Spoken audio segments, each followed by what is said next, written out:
her lavet et forsøg om stående bølger på en snor, som jeg gerne lige vil fortælle en lille smule om.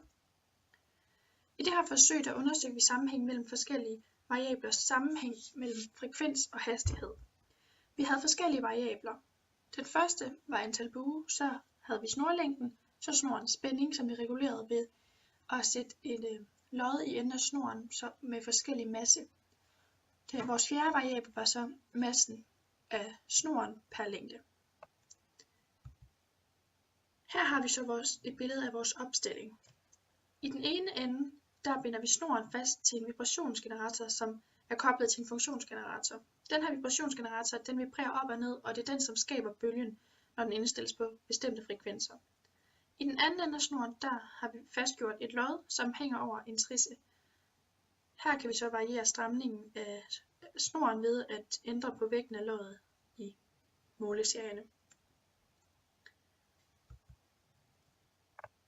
Så har vi den første måleserie. I den første måleserie der har vi holdt snorens længde, snorens masse og loddets masse konstant. Og her kigger vi altså på antallet af buer og hvilken sammenhæng de har mellem frekvens, bølgelængde og hastighed. Vi kan se her, har vi et måleskema. Her er vores resultater, hvor vi har antallet af buer her, frekvensen, så har vi bølgelængden og hastigheden. Så kan man se, at her, når der er 6 buer, hvordan ser frekvensen ud, hvordan ser bølgelængden ud, og hvordan ser hastigheden ud osv. hernede efter. Så har vi nogle regneeksempler. I vores forsøg her, der havde vi vores konstanter, som var, vi havde blandt andet længden af vores snor, som her var 1 meter, og massen af vores lod holdt vi til at være 50 gram. Antallet af bue og frekvensen, som vi havde i vores måleskemaer herhenne, det er noget, man aflæser, så der er ikke noget, man skal regne sig frem til. Men for at regne bølgelængden, det skal man regne sig frem til, og for at finde den, så ganger man snorens længde med 2 og dividerer med antallet af buer. Og her har vi så et regneeksempel her. Vi har vores formel for at regne bølgelængden, hvor vi så sætter også tal ind. 2 har vi så ganget med 1 meter, som jo er længden af vores snor, og divideret med 5, fordi det er antallet af vores buer her. Og det er så lige med 0,4 meter. Så for at finde hastigheden af bølgen, så ganger man bølgelængden med frekvensen. Vi har jo lige fundet vores bølgelængde, og den har vi fået til at være 0,4 meter. Så den ganger vi med vores frekvens, som tilhører, og den er så 53,02 Hz. Det får vi så til at være 21,208 meter i sekundet. Vores bølge har altså en hastighed på de her 21,208 meter i sekundet.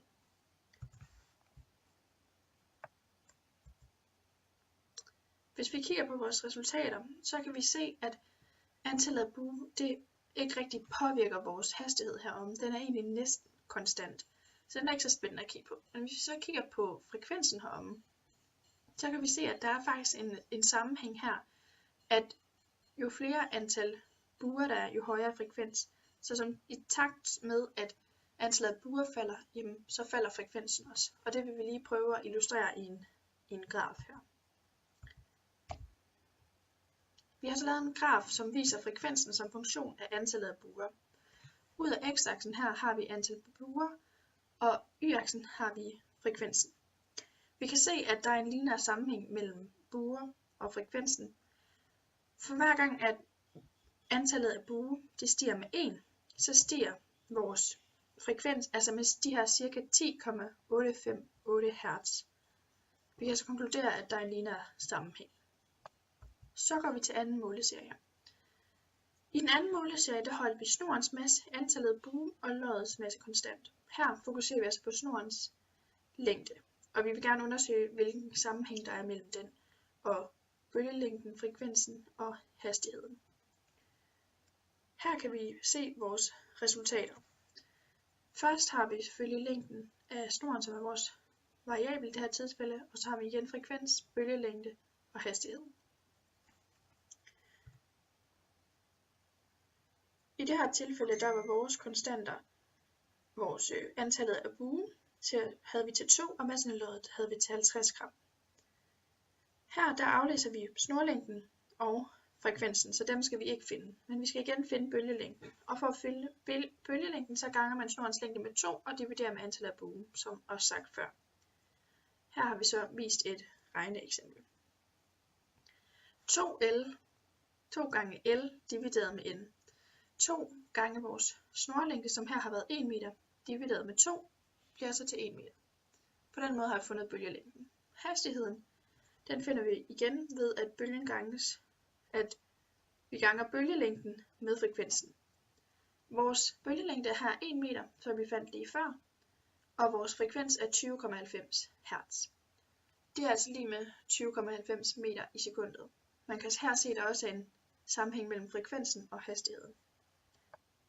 Hvis vi så går tilbage til vores resultater, så kan vi igen se, at vores resultater det påvirker længden af snoren, frekvensen. Altså jo kortere vores snor er, desto højere er vores frekvens. Når snoren er kortere, og bølgelængden og hastigheden den samme, vil frekvensen være højere, fordi det vil tage kortere tid for en bølge at gentage sig selv. Det her det vil vi lige prøve at illustrere i en graf. Vi har her lavet en graf, som viser frekvensen som funktion af snorlængden. På x-aksen der har vi snorlængden målt i meter, og på y-aksen har vi så frekvensen målt i hertz.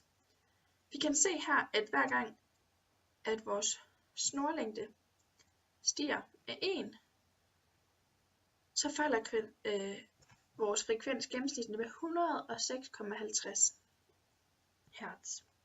Men vi har altså kun en forklaringsgrad på 0,79 her, så det er altså ikke så godt, og vi kan også se, at vores punkter de ligger ikke helt på linjen, så derfor har vi ikke helt en lineær funktion. Hvis vi kigger på snorlængden, så kan vi perspektivere til en guitar. Man kan ændre længden på den del af guitarstrengen, som svinger, ved at sætte en finger i et af båndene på gribebrættet, altså heroppe. Når længden af strengen den ændres, så ændres frekvensen. Man kan så høre, at tonehøjden den ændres, fordi når strengen gøres kortere, så stiger tonehøjden, og frekvensen den stiger også, ligesom vi så i vores forsøg. Altså jo kortere snor, desto højere frekvens. Så går vi til vores tredje måleserie. I vores tredje måleserie, der holder vi antallet af bue, snorens længde og massen konstant. Så massen af vores lod. Og så varierer vi her massen af vores snor per længde.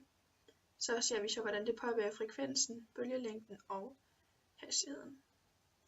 Vores konstanter, det er her vores antal af buer, som er 2, vores længde af snoren, som er 1 meter, og vores massen af vores lod, som så er 50 gram. Snorens masse per meter, den aflæser vi, ligesom vi aflæser frekvensen. For at finde vores bølgelængde, så ganger man så snorens længde med 2 og dividerer med antallet af bue. Her har vi så et regneeksempel. Vi tager 2 og ganger det med 1 meter, og så dividerer det med 2, og får så 1 meter. Vores bølgelængde er altså her 1 meter. For at finde hastigheden, så skal vi gange vores bølgelængde, som vi lige har fundet, med vores frekvens. Det er her 1 meter, som vi ganger med 35,02 Hz, som er vores frekvens. Og så får vi så 35,02 meter i sekundet som vores hastighed på bølgen. Hvis vi går tilbage til vores resultater, så kan vi se, at der er en sammenhæng mellem, hvor meget snoren vejer per meter og frekvensen. Når snorens masse per længde den stiger, så falder frekvensen, og det samme sker med hastigheden. Det vil vi prøve at illustrere, altså sammenhæng mellem vores længde og vores hastighed. Det vil vi illustrere i en graf. Her på grafen, der kan vi se hastigheden af bølgen som funktion af snorens masse per længde. Ud af x-aksen, der har vi snorens masse per længde, som er så målt i meter, og op ad y-aksen, der har vi hastigheden målt i meter per sekund.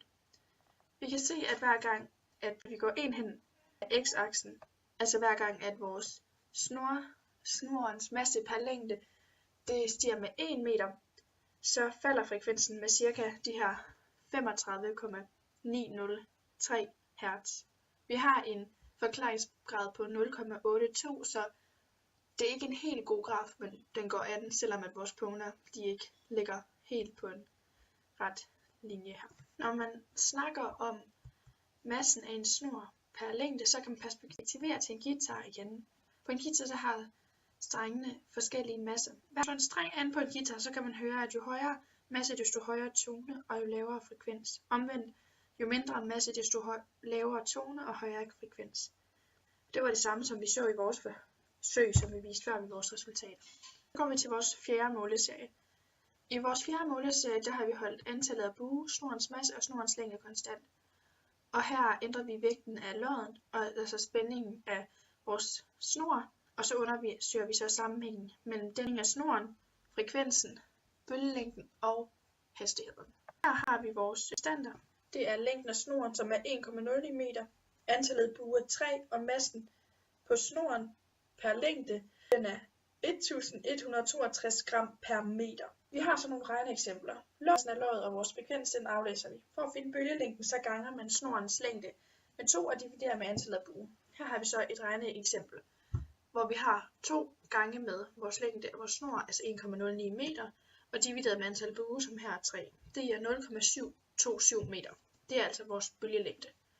For at finde hastigheden, der ganger man bølgelængden med frekvensen. Bølgelængden fandt vi jo lige før, og den fandt vi til at være 0,727 meter, som vi så ganger med vores frekvens, som i det her tilfælde har været 29,86 Hz. Det får vi så til at være 21,7 meter i sekundet.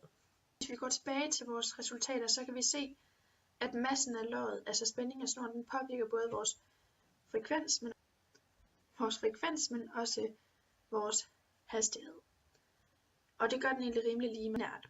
Når vores spænding af vores snor, altså massen af loddet, den stiger, så stiger vores frekvens også, og det samme gør vores hastighed. Vi vil prøve at vise en sammenhæng mellem vores masse af loddet og vores frekvens i en graf. Jeg har her lavet en graf, som viser frekvensfunktion af massen af loddet. Og på x-aksen, der har vi så massen af loddet som i gram, og på y-aksen, der har vi frekvensen målt i hertz.